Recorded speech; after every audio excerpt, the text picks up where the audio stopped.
Uno de los motivos más frecuentes de consulta en cardiología es la valoración de un soplo cardíaco. El soplo no es más que el ruido que realiza la sangre al pasar a través de las cavidades cardíacas. Existen dos tipos de soplos.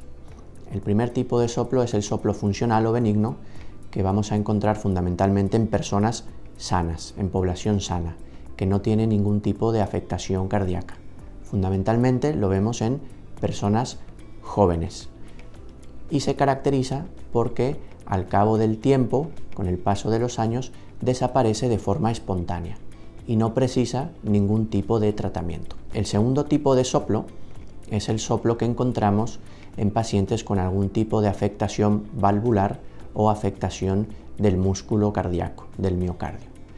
Este tipo de soplos sí que obedece a una patología cardíaca y sí que precisa tratamiento. Por lo tanto, si a usted le han auscultado un soplo, es importante que acuda a la consulta del cardiólogo para hacer una valoración y poder identificar si el soplo es benigno o funcional y por lo tanto no precisa tratamiento, o por el contrario, si es un soplo que obedece a alguna alteración cardíaca y que sí que precisa tratamiento.